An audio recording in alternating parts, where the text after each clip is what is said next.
Good evening, everyone. I'm Don Liacno. I'm the Chief Program Officer here at NAMI Davidson County.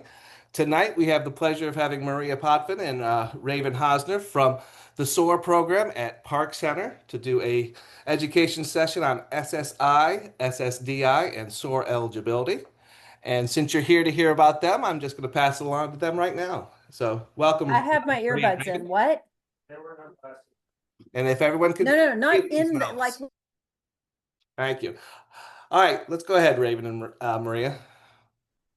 Hi, my name is Maria Potvin. I'm the manager of the SOAR team over at Park Center.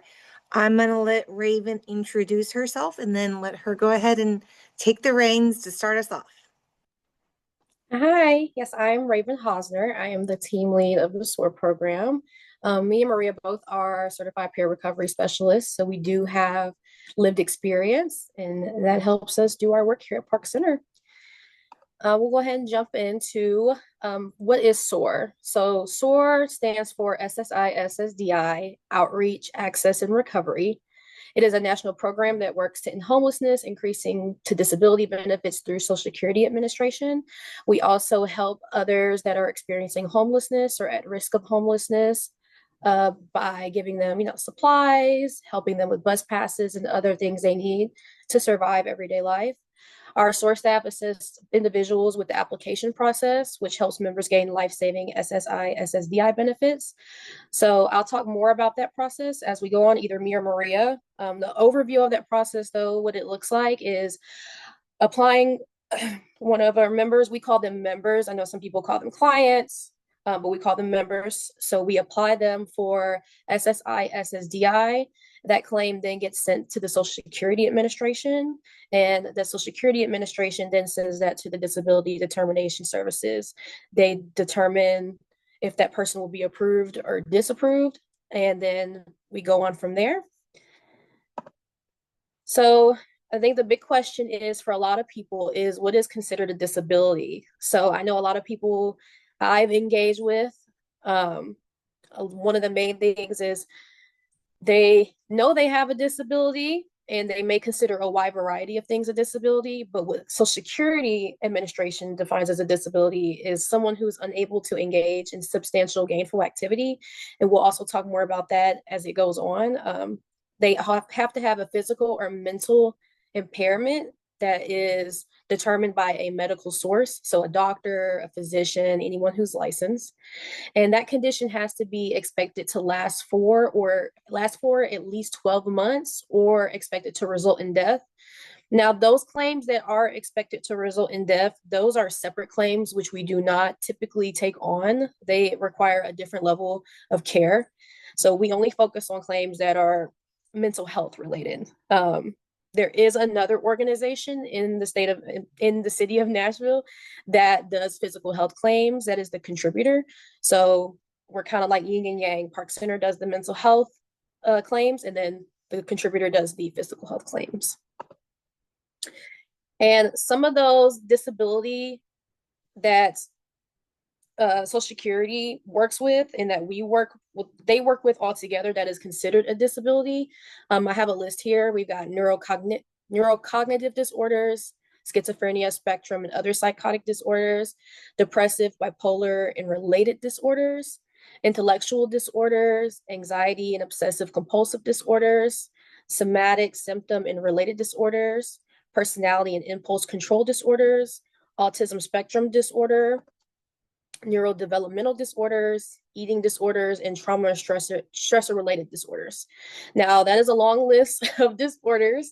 Park Center on its own, we only work with, or we see often, those who have schizophrenia, schizoaffective disorder, bipolar disorder, personality disorder, any trauma related disorder, commonly known as post-traumatic stress disorder, anxiety, and major depressive disorder.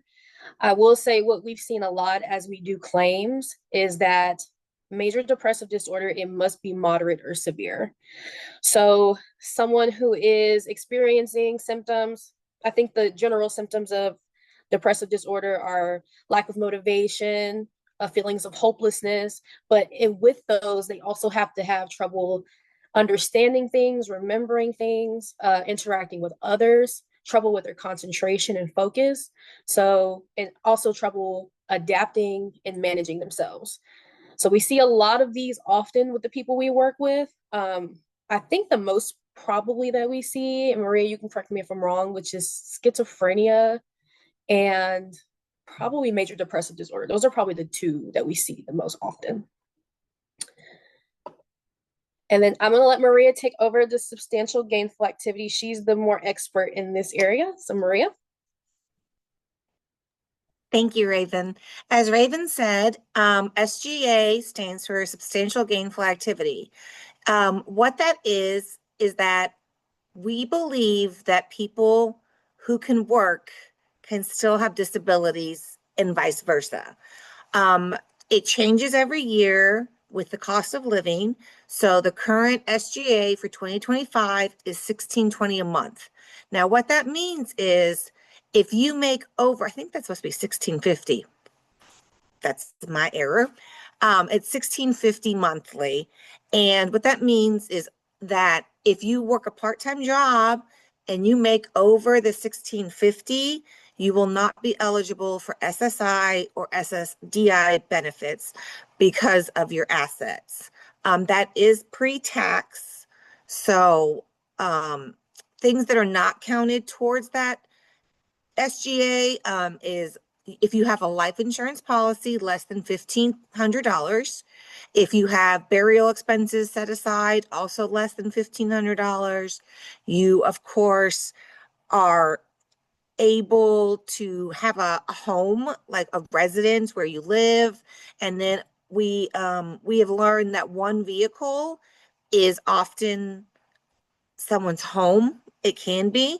And that is also not counted towards your the assets that you can't have. Things that are counted is your bank account. If you have more than $2,000 in assets or in a bank account, it will disqualify you from disability benefits. That's the magic number. That's been the magic number for several years now. We haven't really seen a change in that. We do probably, we will more than likely see that go up in the next year with the cost of living being so high. Any kind of investments you have, trust accounts, things like that, stock market, those do count against you, against that $2,000.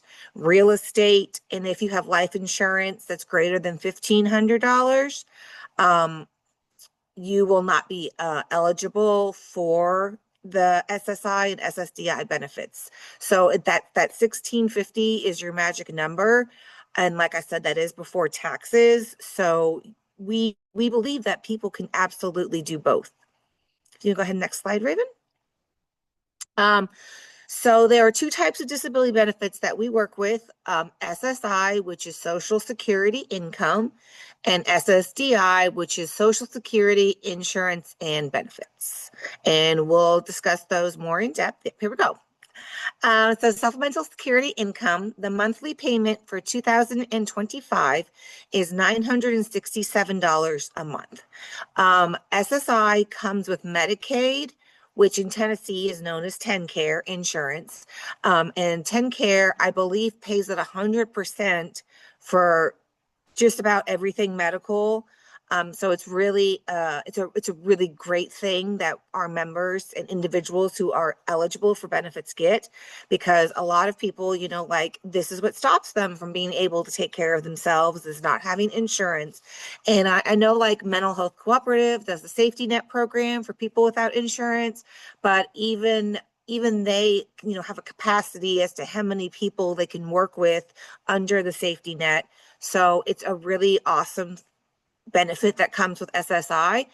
The biggest area that SSI gets a little bit difficult is if somebody is hospitalized or incarcerated. If they are in the hospital or jail for more than a year, the benefits will terminate and you'll have to stop for reapplication. So for example, if Raven was approved today on October 22nd of 2025 and she's in the hospital, if she's not discharged by October 22nd, 2026, we would have to do a reapplication on her. And a lot of people may think that, oh, well, she got benefits last time. It'll be so easy for her to get benefits again. But her mental status may have changed. She may have started medication that makes her very stable and she can do all her ADLs, which are activities of daily life. She has no memory loss issues. She doesn't struggle with, with concentration. So we would have to do a brand new reapplication if it goes over that year. The other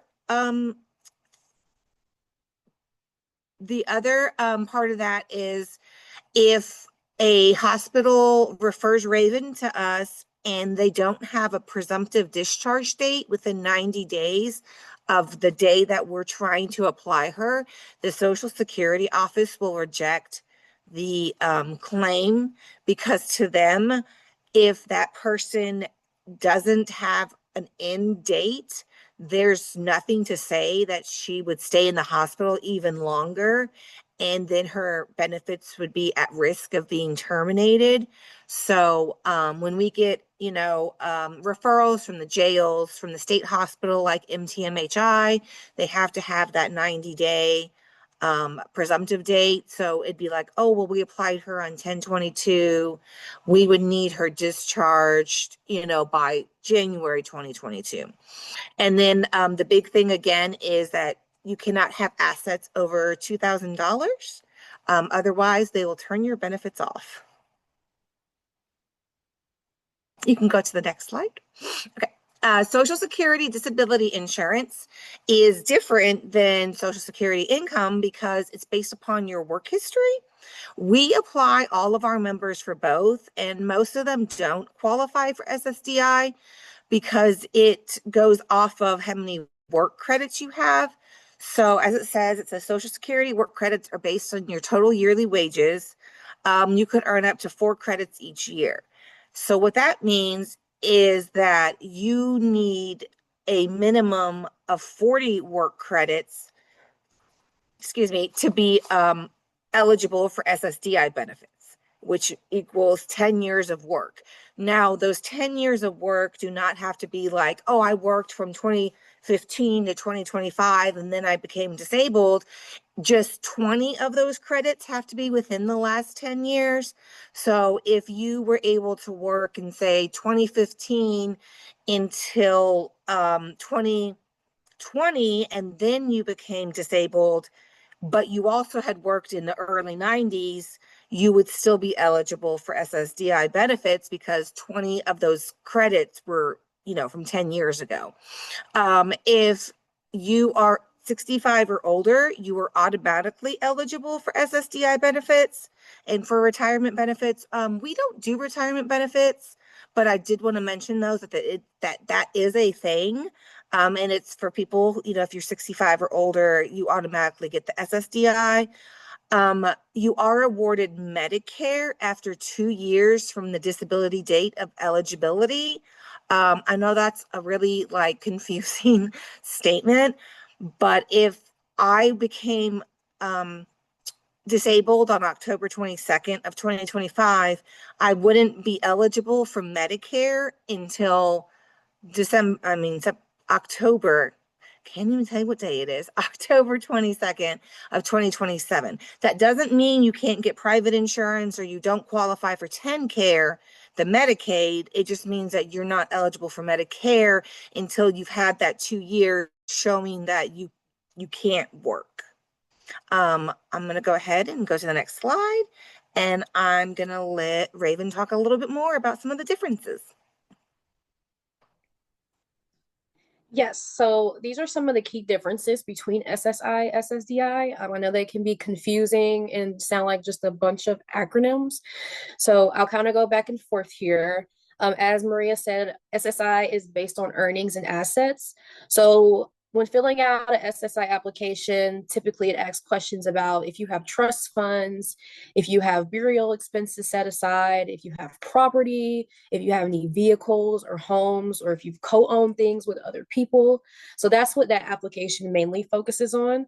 Whereas SSDI, it's strictly based off of your work history. So they're going to be asking you questions about what's the last job you worked? How long ago was it? Was it in the last 5 years of the date you became unable to work?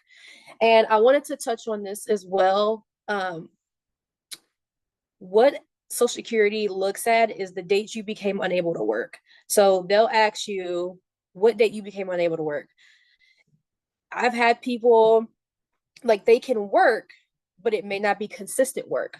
So I think I want to say majority of people on this call, we probably have our regular jobs that we go to every day, and we work probably 40 hours on average a week. So you can have somebody who is working.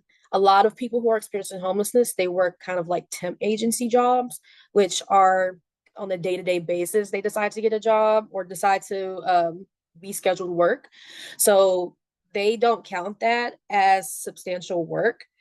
Only because they haven't had it for 30 days or longer. So they specifically look at jobs that they've had for 30 days or longer. If it's less than that 30 days, I believe they'll look at it, but it won't be a huge consideration in determining how much, if you are approved, how much you will get for SSDI.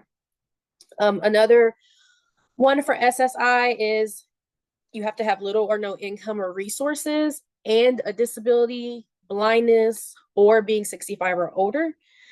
With SSDI, kind of the same, but you have to have work history. And so it'll be the disability, blindness, and you have to have enough work history.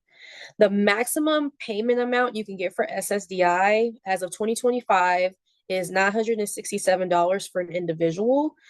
For a couple, it'll be $1,450. So that maximum amount changes every year depending on cost of living, things going on in the country. If the government decides to raise that max, they can raise it. Maria's done this longer. I don't know. I believe last year, maybe it was like in the last couple of years, it's been like 920, 940, 950, and it's kind of gone up from there. And then with SSDI, you can get up to $1,600, but I've seen people get approved for both SSI and SSDI. And I don't know all the details of how they decide to pay out of both. But from what I've seen is that if somebody is approved for both SSI and SSDI, they'll kind of take the difference. So they'll pay them out their SSDI, and whatever else they're owed, they pay out that difference through SSI. With Medicare, where Medicare, you would have to, if you're only applying for SSI, you would not be applying for insurance benefits at all. So SSI is just strictly off of the earnings and the assets. So if you wanted to do the SSI, and be eligible for insurance benefits, you would have to apply for SSDI. So then that would make you eligible and determine eligibility for insurance. So for Park Center, our requirements as far as getting into our program, you have to have a mental health diagnosis, and you have to be, we don't work with children, so you have to be 18 or older. You have to be a resident of Davidson County, so you can't be living in a different county and then just kind of popping in and out of Davidson County. You cannot be in a claim already. We get a lot of that, unfortunately. We get a lot of people who didn't know they were in a claim or have a claim with a lawyer. We get that way too often, I believe. We get people who are been in a claim with a lawyer for years and have no idea because they don't have contact with their lawyer, or they forgot due to their mental illness that they were even in a claim. We also require mental health treatment. So you have to have at least 6 to 12 months of consecutive mental health treatment. Some of the organizations that we work with closely are Centerstone. I don't know if a lot of people are familiar with Centerstone. We also have Mental Health Cooperative. I'm trying to think, Maria, am I missing one? We work with Volunteer Behavioral Health, Freeman Recovery,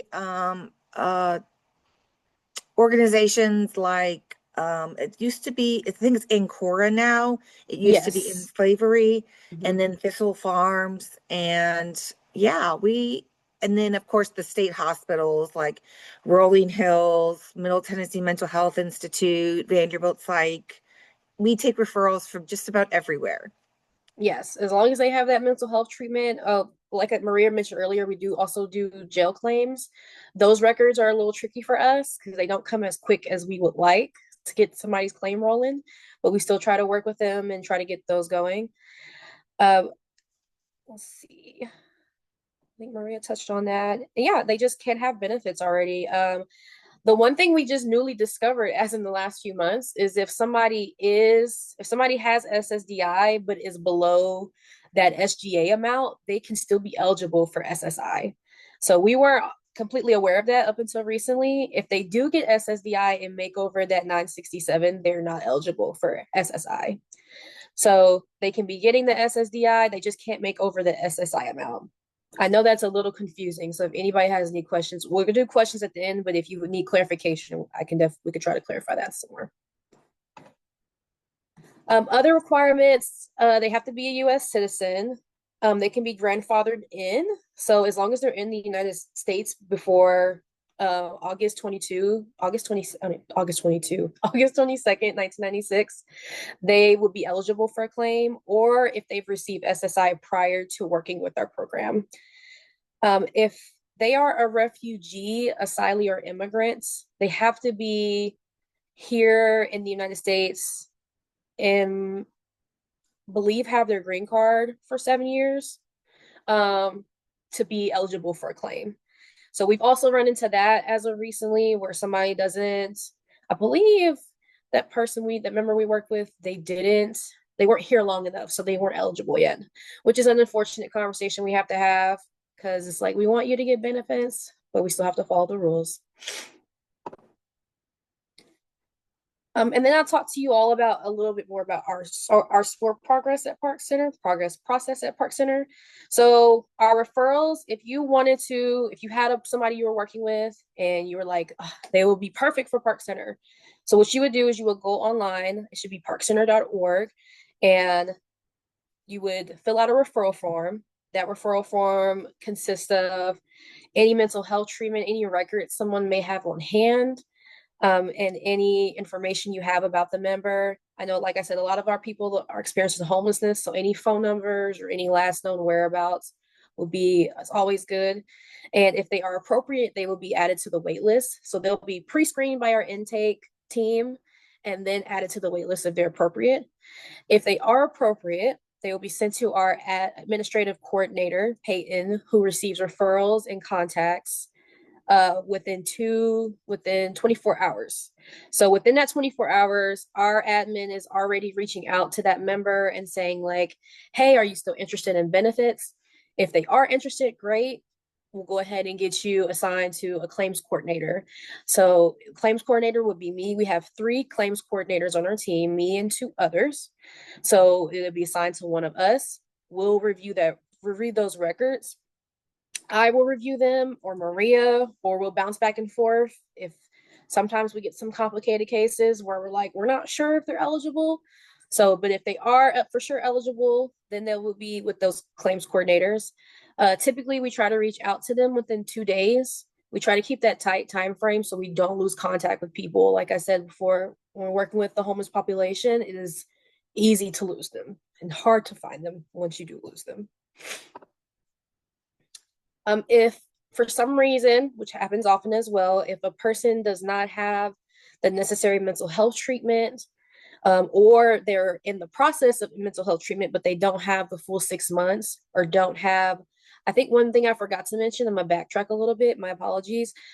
Also, you have to have, in addition to that 6 to 12 months, you can have 6 to 12 months of mental health treatment for us, or have to have multiple hospitalizations. I believe it is 3 within the 6 months. Is that correct, Maria? I think 3 within the 6 months. They recently changed it to 3 and 12 months. Oh, 3 and 12 months. So if you have 3 hospitalizations within 12 months, you also are appropriate for a claim. So it could be either or. And then So yes, so if an individual does not have adequate treatment, what we'll do is we have SOAR engagement coordinators on our team. So their job is to work with those members while they're still determining adequate eligibility. So if they only have the 2 months or they have no months or they don't have any hospitalizations, their job is to try to work with that individual to kind of encourage them to go to mental health treatment. For the most part, I say it works. We've only had a couple of members who like maybe don't follow through, or it's just their mental health is so severe that they're unable to follow through with their mental health treatment. In addition to that, so they don't feel like they're just waiting for a long period of time, they'll be working with them on getting ID cards, social security cards, birth certificates. This is to help them find housing and just supports the member in any way they need. If they're just having a bad day and they need to call, they're able to call and reach out to us. And we just try to give them any help we can. The end goal though overall is that we want people to move to our claims. So we want to apply people, we want to get them approved for benefits. And then while on the wait list, yes, so they just assist with everything. So we just try to, like I said, overall, we just try to get that member to make them feel like they're not waiting a long time. Because I used to be a housing navigator previously with Park Center, and that waiting process for not only the member but the housing navigator is very long, and it is not a fun game. It's a lot of questions of when are we going to be able to do this? When can I do this? So this kind of gives them that little bit of hope that they may need to keep moving forward. And that is all we had. We will open the floor for questions. If you don't feel comfortable, I think Don said he will read off the chat. So if you want to drop something in the chat or say something out loud, we're all ears. Raven, do you mind taking down, stop sharing your screen so Yes. we can see each other now? Or we can see black screens, which again, I'm off camera too, which I'll come back on camera. Yes, George. I actually have, well, there's like two questions in a statement, so I'll ask one and then let other people. But so with the SSI and the SSDI, the asset limit, that's only for the SSI, not the SSDI. Like with an inheritance, like say you have less than 2,000 in your bank account and you're on SSDI, and then you get an inheritance that's more than 2,000. Does that automatically kick you off of, those benefits, or is that just SSI benefits that it'll kick you off from? It's SSI benefits that will kick you off. Yes, SSDI doesn't have an asset limit except for how much you can get paid by SSDI, and that maximum is $1,600 a month. But yeah, if you were to like lose your grandfather and he left you an inheritance, you would just not be appropriate or eligible for SSI benefits. That's a great question. If you had a situation where maybe the person was needing assistance, so qualified for SSI or SSDI, but then, eventually got better to where they could maybe work more or do more. Is it possible that I know you said they need to be out 12 months, but is there a possibility it would be a shorter time frame, or is it once you're in, that's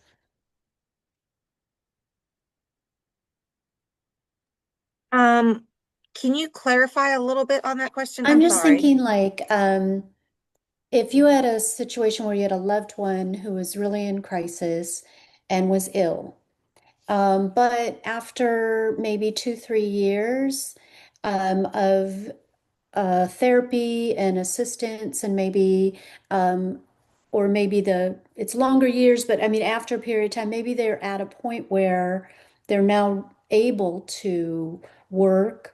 Or so I guess I was looking, is it a benefit that is a possibility for a short time, or is it really something that's going to be persistent and long term?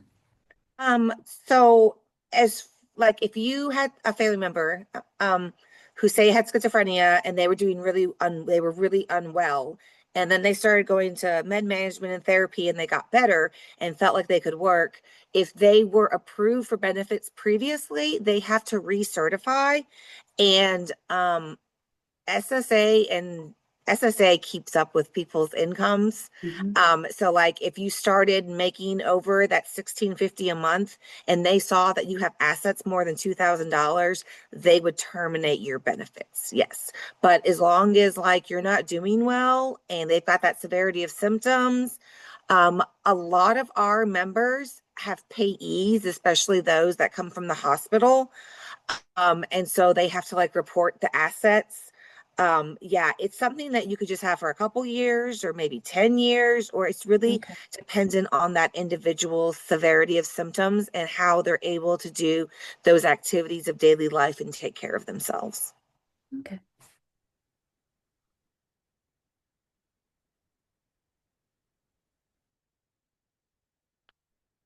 Do we have any other questions?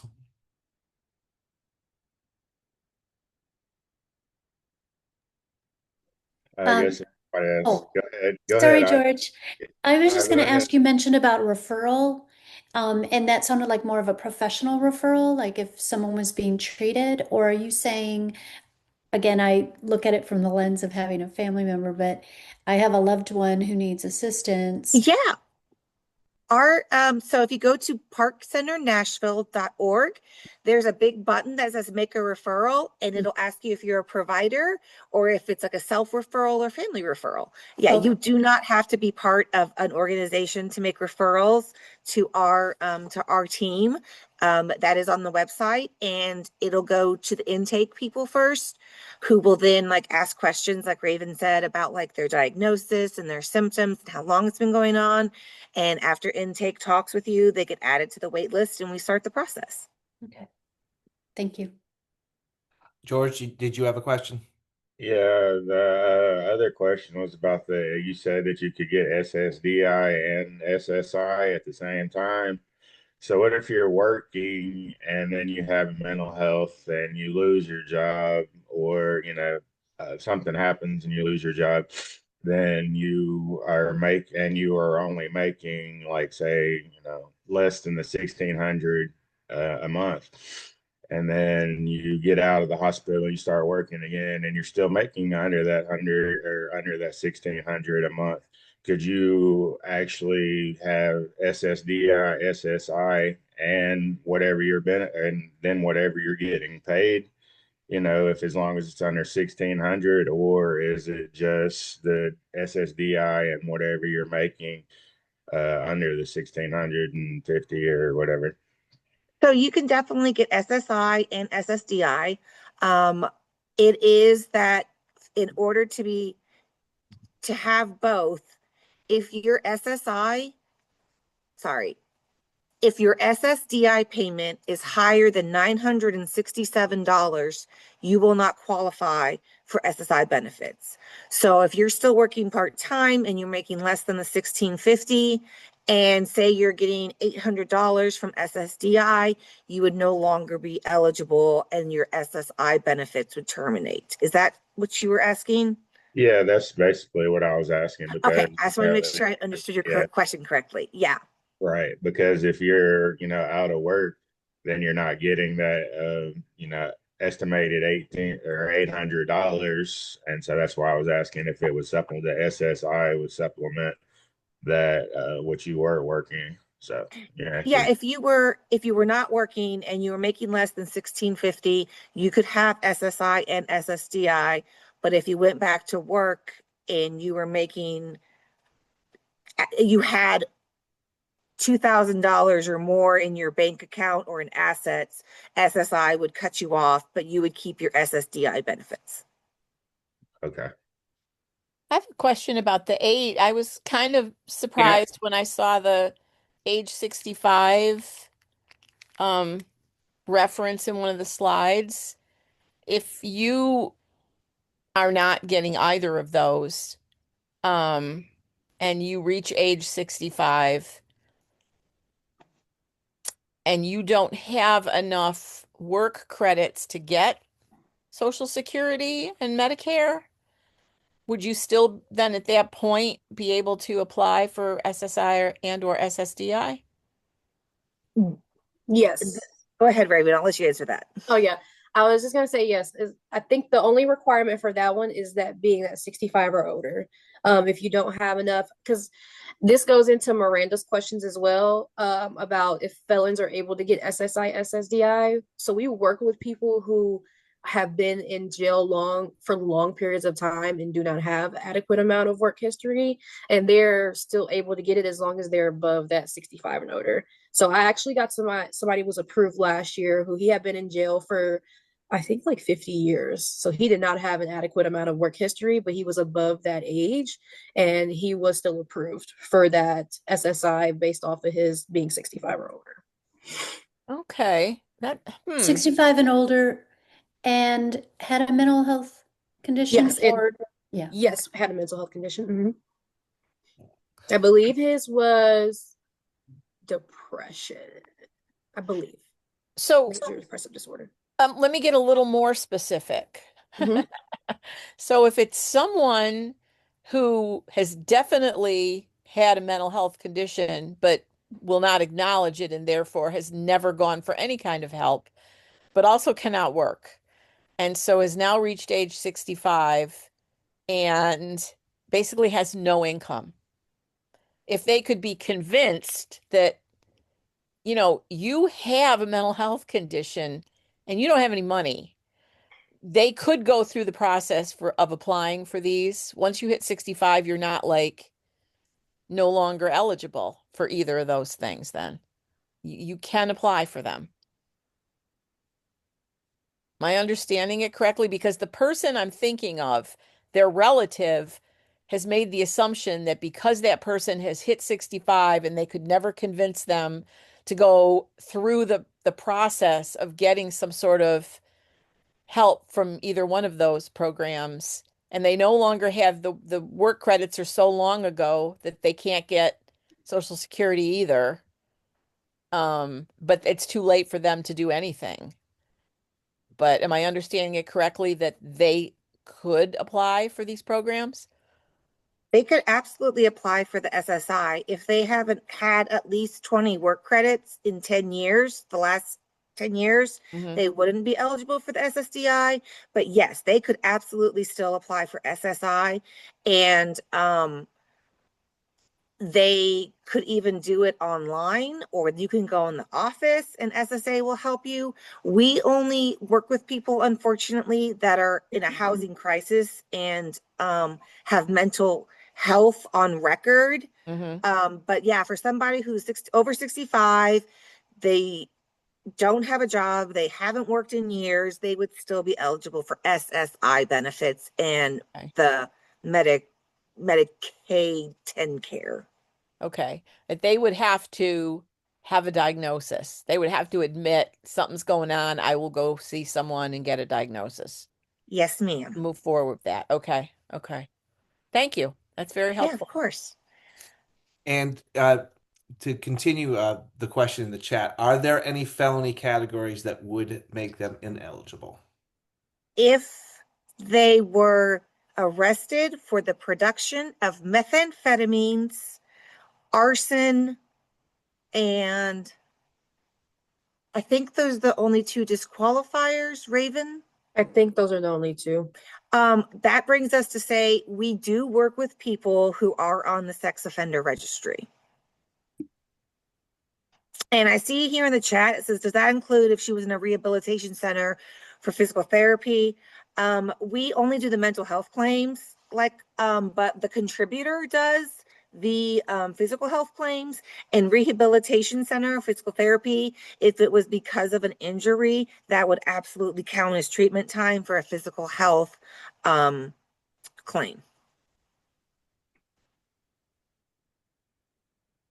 And I will add, for physical health claims at the contributor, they will be having to sell the newspaper. So I believe that is accurate.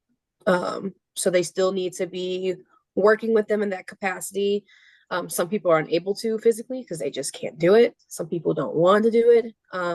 But if they are not eligible for a mental health claim and they are for a physical health claim, they do have to be selling their newspaper to work with, to be in their services.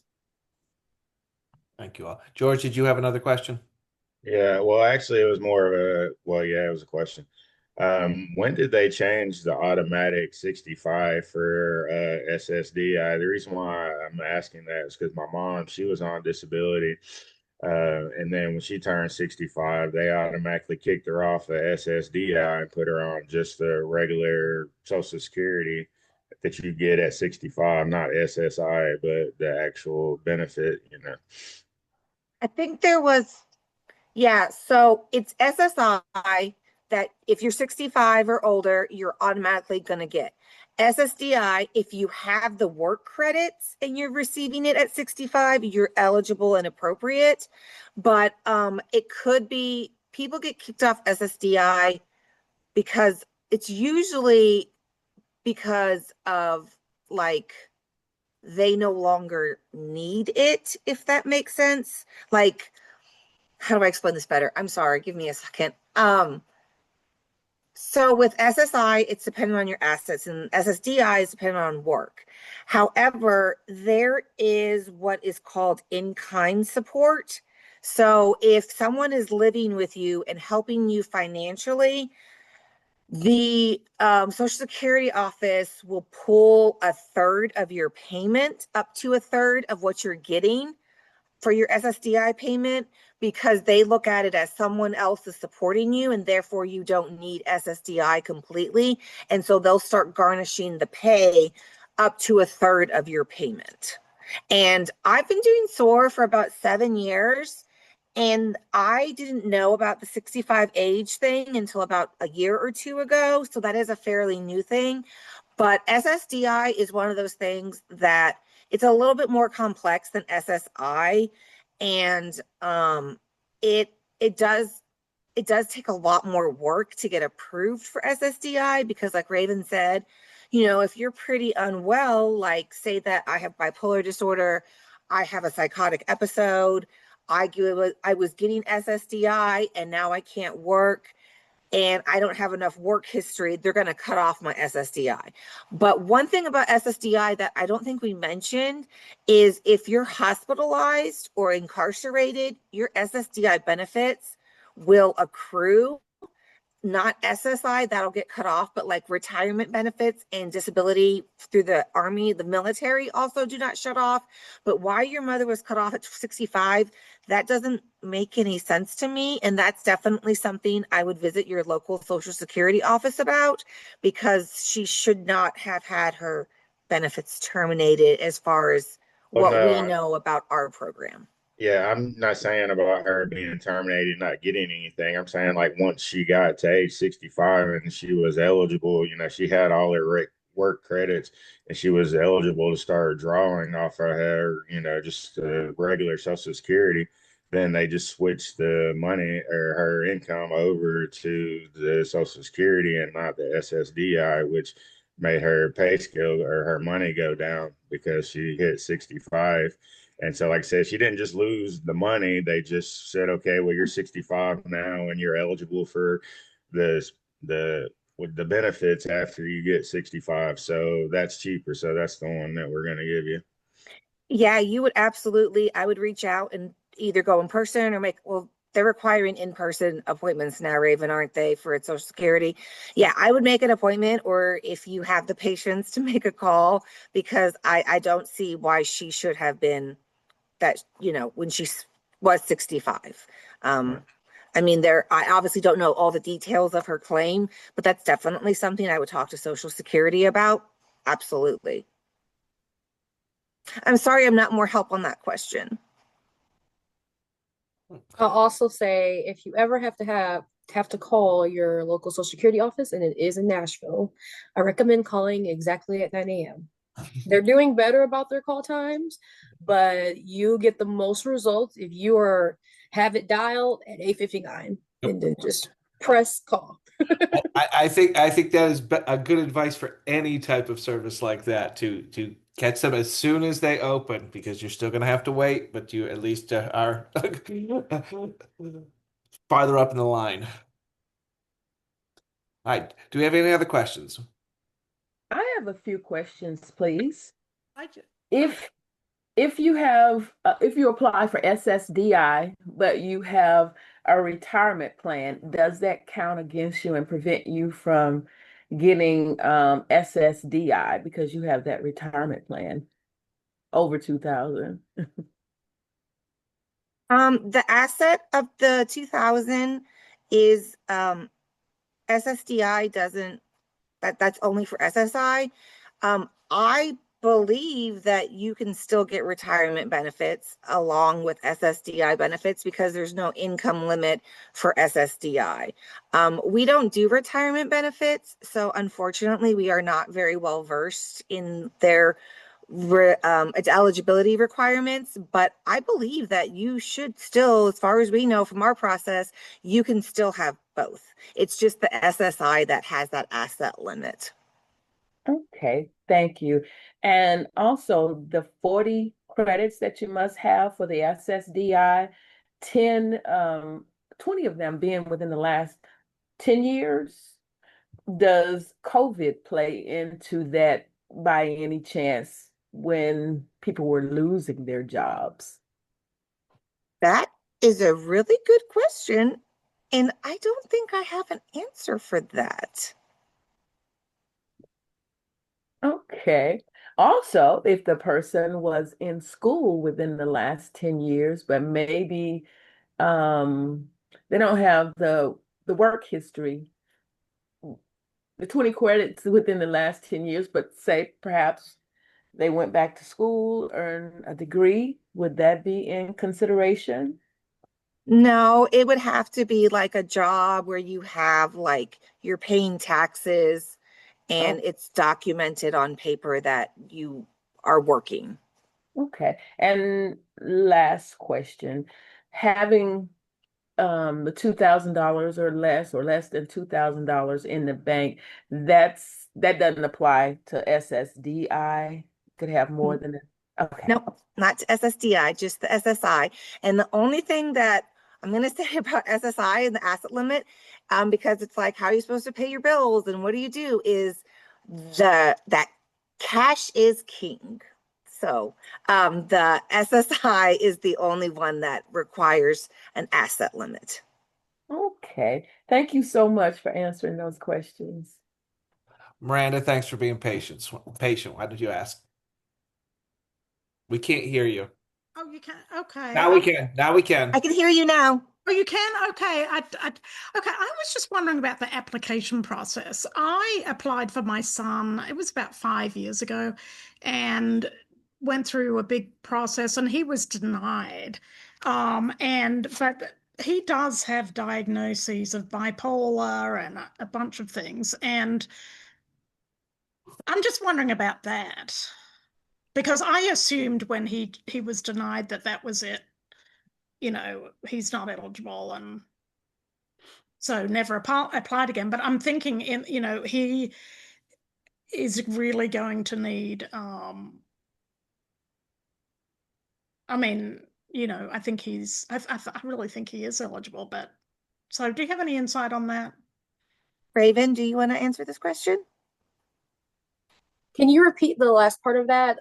You said that how long ago was it that he was denied? Sorry. It was in 2019 2019. that I applied, and a lot has happened since then. And I think he would be, well, I don't know. Yeah. I would say put the referral in and do it. The worst we can say is no, but if he is still, like I said, needing that treatment, we can work with him while he's in, getting that treatment, and we can keep him on our SOAR engagement coordinator's caseload as we continue to work with him. So I will put in the referral regardless. I'm actually going to see if I can drop the link. I wish we would have put in the PowerPoint of the Park Center website in the chat, so then y'all can copy and paste it. So I'm going to do that right now. I applied to, what is it, DDI with the state of Tennessee back in 2019. It wasn't through Park Center. It was just. Does he have a developmental disability? I guess I'm confusing the different things. Yeah, kind of, yeah. So we only do mental health diagnoses. We are not trained to do disability, to do intellectual disabilities. We are starting training to be able to hopefully within the next year or so do applications for people with intellectual disabilities. But if he has a mental illness as his primary diagnosis, we would still be able to work with that individual. Okay. Yes, he does. He does have mental health. I mean, he's got a number of different diagnoses. So, okay. Yeah, we are always taking self-referrals, family referrals, organization referrals. And since he was denied so long ago, it wouldn't affect a new claim at all. Okay, okay. Yes, and if you do put in the referral and you're like, I don't have any medical records or anything, don't be alarmed. If you just want to, I believe there's a place where you can list the places, or you can put down a phone number, and our intake department will call you and Okay. probably ask for those places. They can put in those requests to get those records to see if he's I eligible. have all the records. I feel like you did. You're a mom, so y'all are always on top of it. I have, yeah. Oh gosh, I have, yeah.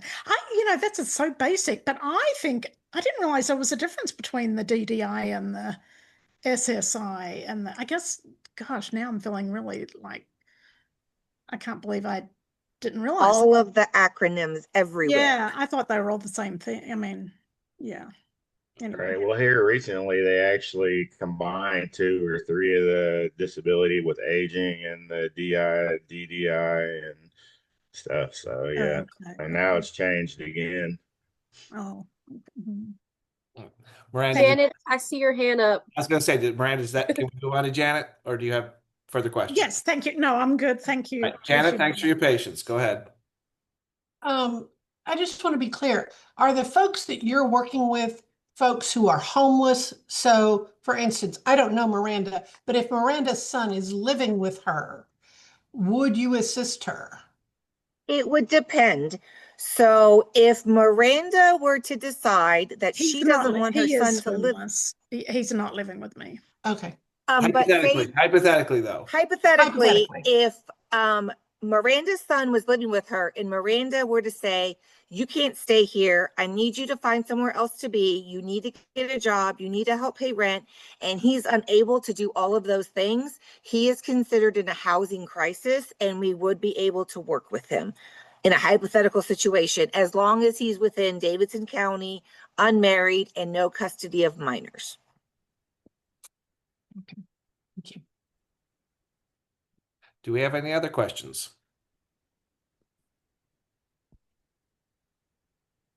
I'm kind of curious, and maybe it's just, and I don't need to take up a lot of time, but what are the barriers that you find in people not applying for these things, or what gets in the way of people taking advantage of these programs? Is it just their recognition and Yeah, it's a variety. I think some of it, I've worked with people, especially in the hospitals, who don't believe they have a condition. They say, I'm fine, there's nothing wrong with me. But then I can visibly see symptoms of schizophrenia or bipolar disorder. Another one is just lack of transportation, not being able to get to their appointments to even achieve the mental health treatment, or not remembering that they have appointments. So I've worked with people that they have that drive. They're like, I want to get benefits, but they forget their appointments often, and it doesn't matter if they write it down or if you call them the day of. I actually have somebody on my caseload right now who I could call him right now and be like, we have an appointment tomorrow, and then call him 2 hours before the appointment and say, we're still meeting, and he will still forget. So that's a barrier. I think another barrier would just be I think is the main one, just lack of transportation, lack of housing. A lot of people come to us, they haven't ate. So even though having money is a priority, food is survival. So they're like, I need to eat. And that's one thing we try to do with our program is we try to have at least a couple of snacks and water on hand. So it's like, especially if I'm asking somebody to sit down and do an application.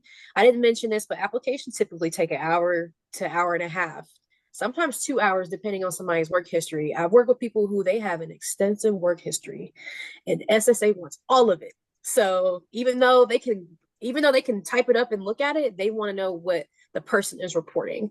So it's like, I'm asking you to sit down for an hour and a half. You have an 8. I can see why, people don't show up. So it's like, okay, well, let me at least give you a snack, give you some water. I've even allowed people to brush their teeth. We have a shower at Park Center. We let people shower, whatever we can do to help them feel like we're not just trying to, it's not about numbers with us. It's not just like, we got to get these numbers in. It's like, no, we want you to be approved, but we also want you to be able to show up, especially if SSA requests that they need additional appointments. So sometimes SSA will say we need them to do a mental status exam, and they'll schedule it with their doctors. Typically with that, I like to take on, I think my team does good with taking on responsibilities for transporting members. We do really well because we want them to make their appointments.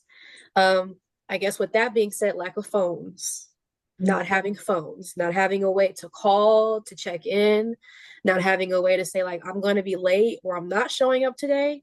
That's been, I think I can say for my team, especially one coworker in particular, he has, I don't know why he seems to get the most members who don't have phones, and it's a struggle for him. But I think those are the couple that we see a lot. And just to kind of, go ahead. No, go ahead. I was going to say, just to kind of play off what Raven was saying, one thing is the severity of symptoms. So we get a lot of people that are like, I don't have mental illness. I'm fine. I can take care of myself, but they're responding to internal stimuli. They have paranoia about being in an office with people because they believe that someone has implanted a chip in their brain and that they're watching them and programming them.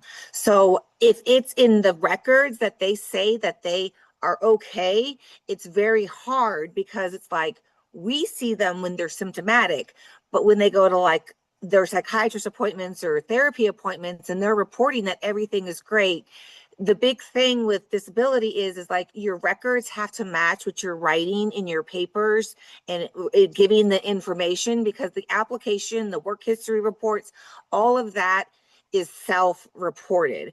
And then you send records in and the therapist says that, Raven's great. She holds a job. She works 3 days a week at Goodwill.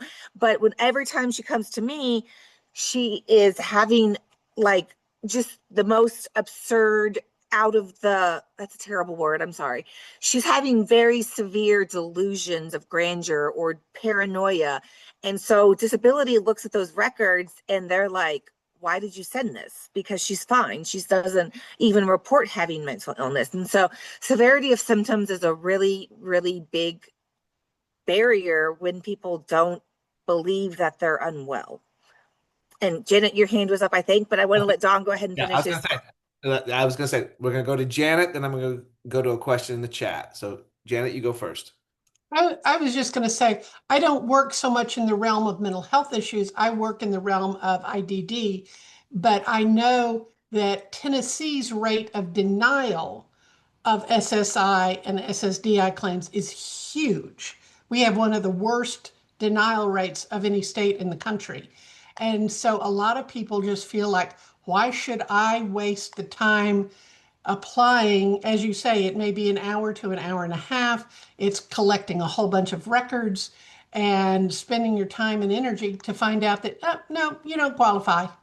And then that just is compounded by the sort of thing that Maria was just talking about, when you have people that say, oh, I'm fine. So that's one of the issues we face in Tennessee that other states don't face. I do want to give you guys a little bit of hope. Park Center has an 88% approval rating. I myself, I've done 110. I have completed 110 claims with a 92% approval rating. And I know that Raven's approval rating is also very high. So whereas like people are getting denied multiple times, they got a lawyer or did it themselves, we're trying to bridge that gap. And our program was #1 in the country for the last 3 years. Tennessee was, and most of our claims in Tennessee come from Park Center. So there is still hope. If you've had someone who's been denied multiple times, but they have the records, they have the treatment, you know that like they're not doing well, we always take the referrals. We always take them.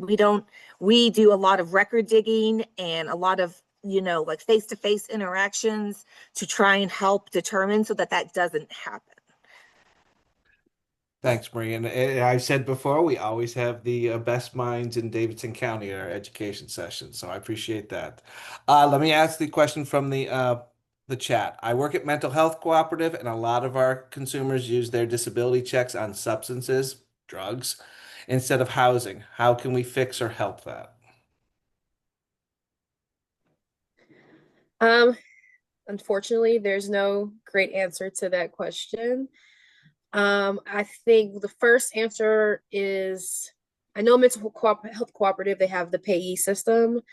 I feel like right now that would probably be the best answer to that question, is a payee, or if they have a family member or somebody else that they want to manage their funds, it would be a payee. Other than that, it's like telling a child not to do something and then they do it anyway. And it's like, I think the best thing is communication and talking to them, letting them know what they could be doing, not in a sense of berating them, but in a sense of like, hey, like, I know you have this addiction, this need, this want, but also your housing is just as important. So what can we do to try to maybe put money aside to go towards housing?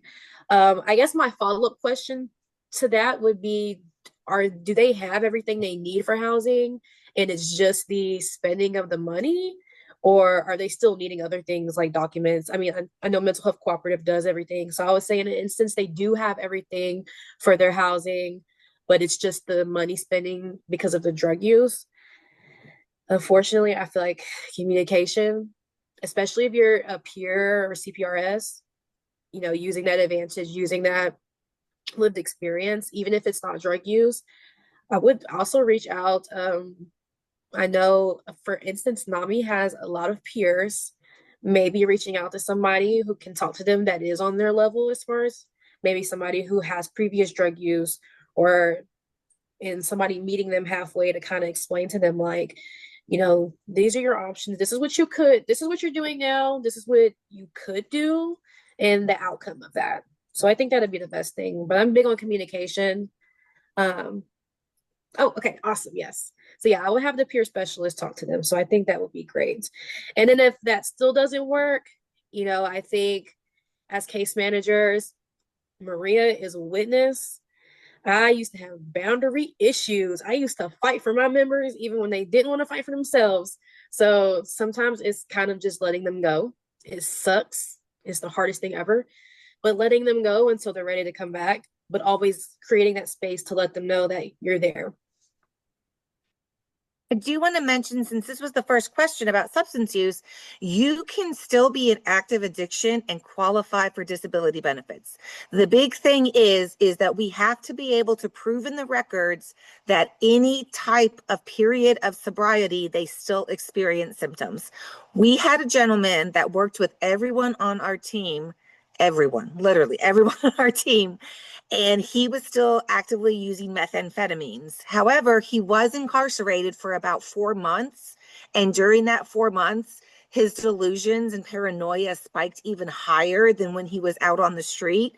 And he ended up getting approved for SSI. So MAT treatment definitely counts towards the mental health treatment in the 6 months, and any kind of like rehabilitation or sober living, all of those also count towards time for disability. Thank you, Marie and Raven. Do we have any other questions? We do have a little bit more time, but then we're going to close the evening out. So this is your chance to ask questions. I have a very quick one. If somebody does get the benefits, do they get one check a month, or is it broken up into different?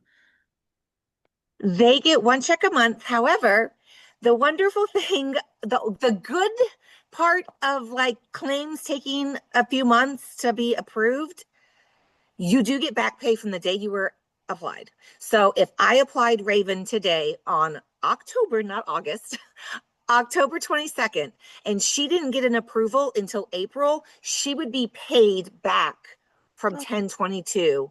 And that one, they break it up into sums usually when it's a very large amount, but they would get that 967 every month, and checks are often available between the first and the third of the month. But yeah, they would back pay you as well, in addition to that one check you'd be getting every month. And do they get the check and just go and, I mean, do they get a physical check and then they've got to go and cash it? And then they've got all of that money. The first check usually comes as a paper check.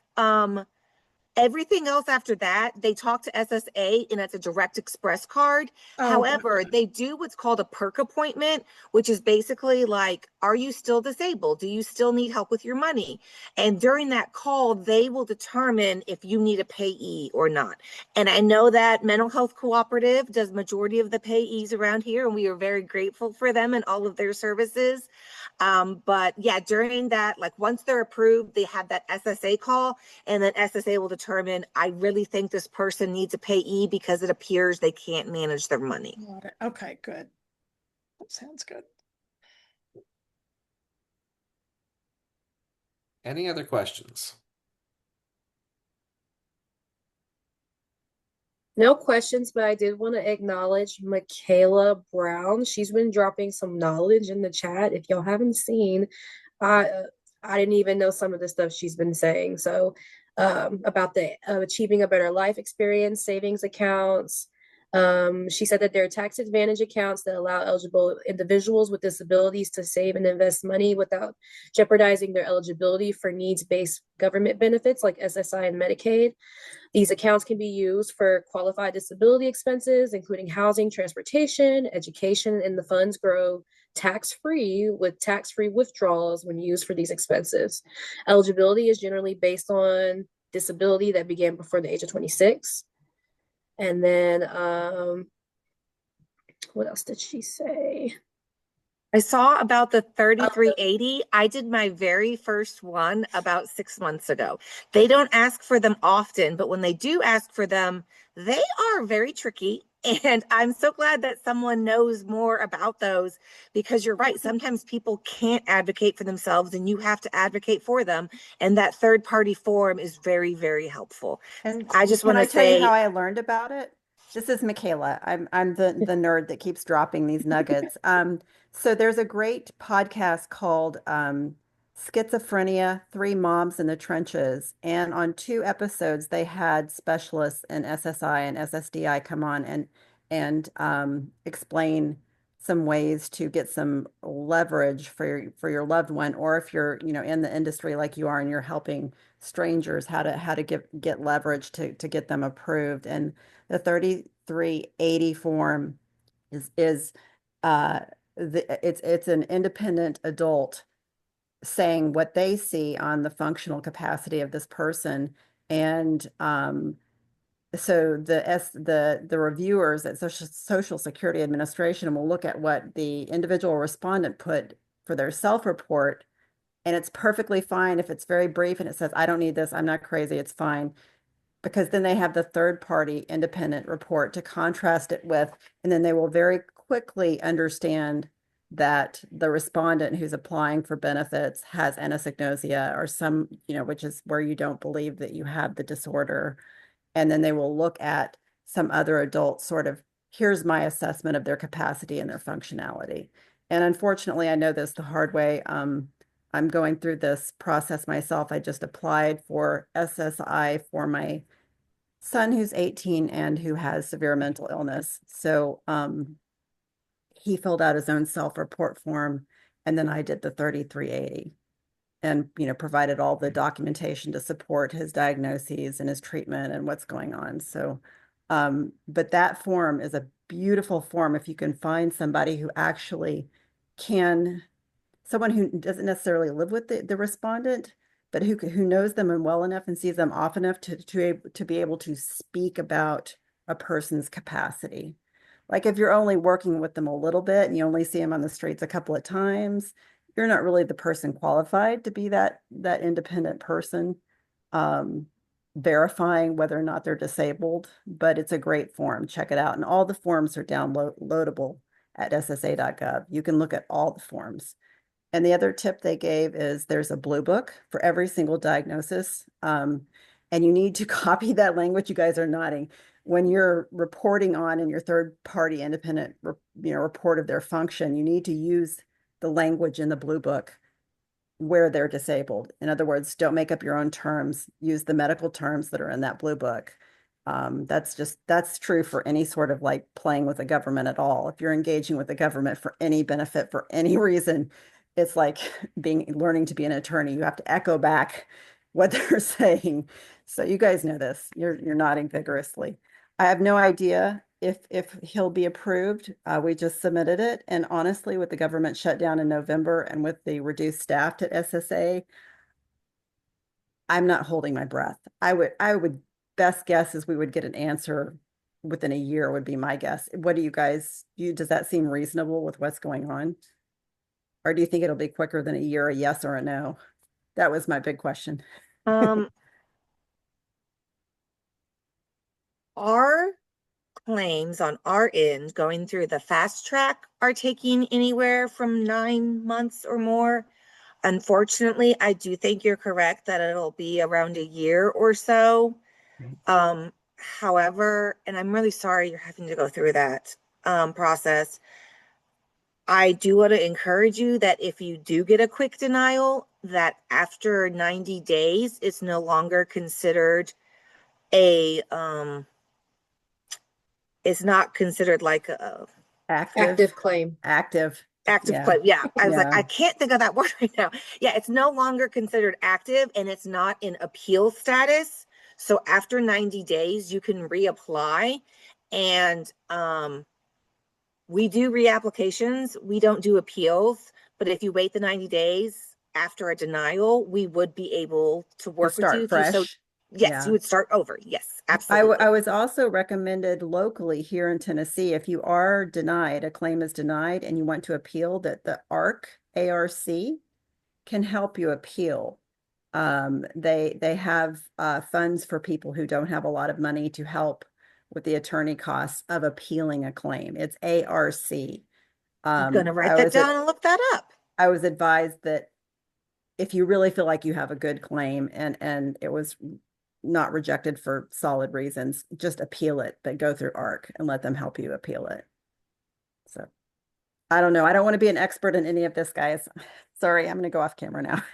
No, don't Thank you. apologize. We're so grateful for your knowledge. Yes, Quick thank you for the question. knowledge. Quick question, Michaela. Is that the ARC Tennessee? Yes, Or, okay. I believe so. Yes. Because there are local chapters as well as the state chapter. And that is an organization for people with intellectual and developmental disabilities. Right. But I believe they'll help you even if it's SMI, severe mental illness. So They help a lot of folks, yeah. that's another resource. I'm sure it's income based, like how much they would cover of your legal costs. But anyway, that's just another. You can appeal it, and if you're really wealthy and you just want to appeal it out of your own funds because you feel like you have a really solid case, then just do it. Or you can wait the 90 days and start fresh with a great organization like yours. So. All right, we have time for one more question.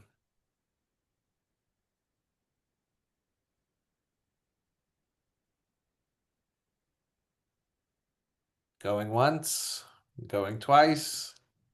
All right. Before I end our evening tonight, I want to thank you all for supporting NAMI Davidson County programs. This is a free program, just like our support groups and education classes and our awareness events, etc. I'm always interested in suggestions for future education sessions. This was a popular one that was passed along to me by staff and volunteers from our members asking about these benefits. Our next scheduled education session will be on Wednesday, January 21st, with Dr. Joseph Pandit, who's been with us before, both in person and virtually. He will be talking about understanding psychiatric medication. So that will be January 21st. It's not on our website yet, but it will be around the holiday time. I don't think we'll have another education session before that, but never say never. I do have some requests out there for speakers. I just don't know if they'll be able to get back to me or have the time before the holidays. Um, Other than that, I want to thank Maria and Raven for taking time out of their evening to have this important discussion with us, and I want to thank you all for the questions and the information that you were able to provide. So, with that, can we all thank Maria and Raven for a wonderful presentation, and we appreciate it. And everyone have a great night. Thanks so much. You guys have a great night.